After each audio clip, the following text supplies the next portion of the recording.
It is June 19th, 94 days until the sun comes up. Awful weather.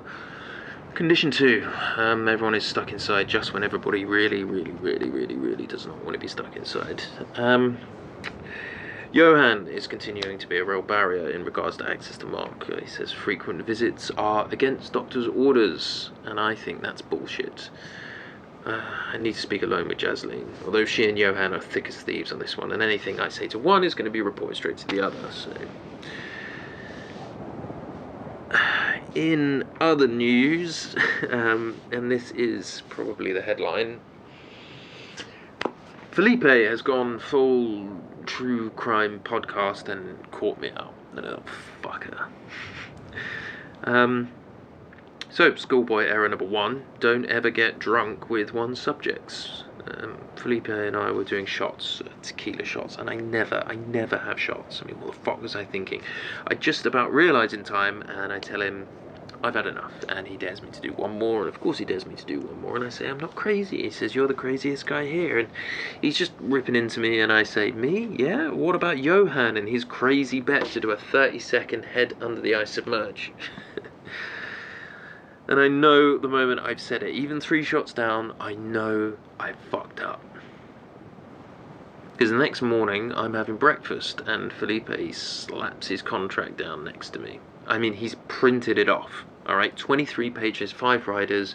He's got this big red ring around one of the clauses. It's the one about all participants giving Keone consent for audio recordings without further additional prior approval anywhere on the base.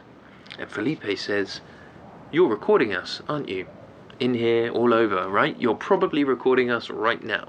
And I do my best to look baffled, but he's got me. He knows the only way that I could know about the bet with Johan is if I was either part of the conversation or someone had recorded it.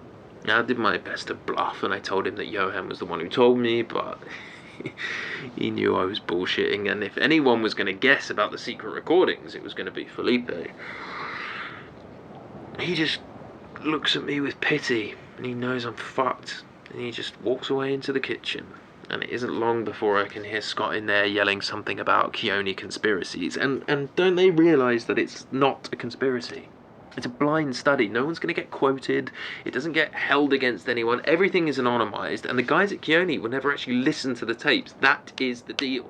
It's all about helping future missions, for fuck's sake. And of course, luckily for me, most people think Felipe's a dick, which is not unreasonable. And the story he's telling is pretty convoluted, right? So for now, they're not really listening to him. And I'm not even putting my side of it out there. I'm treating the whole thing with contempt. But for some reason, people do seem to like Scott. Something about Kiwi honesty or something.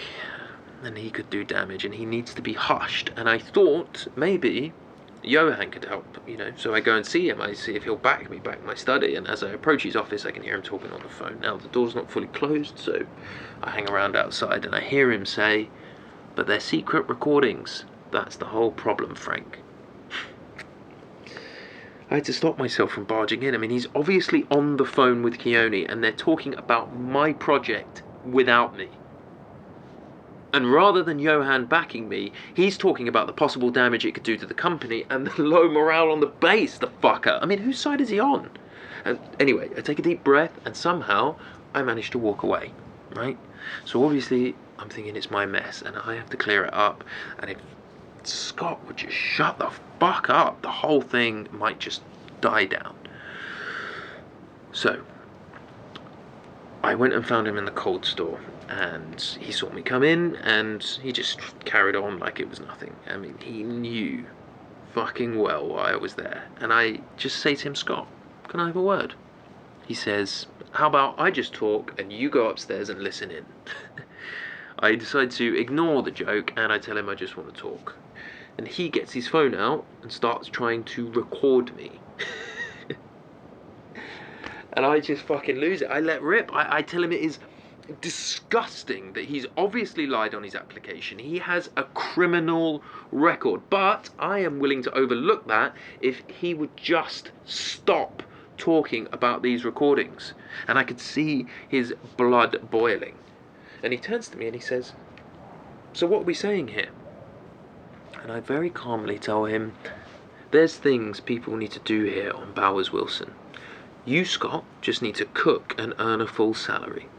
I need to study people under stress. Let's both just let each other get on with it, okay?" And he looks me dead in the eyes and he asks if I'm threatening him. Which, let's be honest, I am. And I say to Scott, "Scott, interpret that how you want. I've got a job to do here and I intend to do it, and I'm not going to be fucked around by lowlives like you and Felipe, okay?"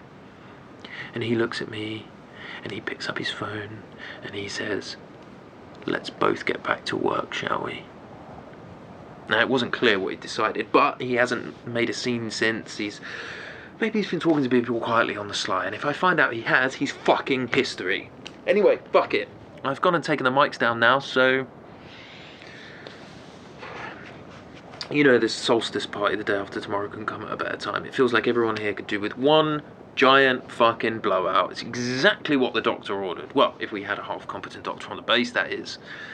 We just need to get everyone together and just have some fun. I definitely need a blowout. Get all the files now. Sign up at coldtapes.com and go ad-free.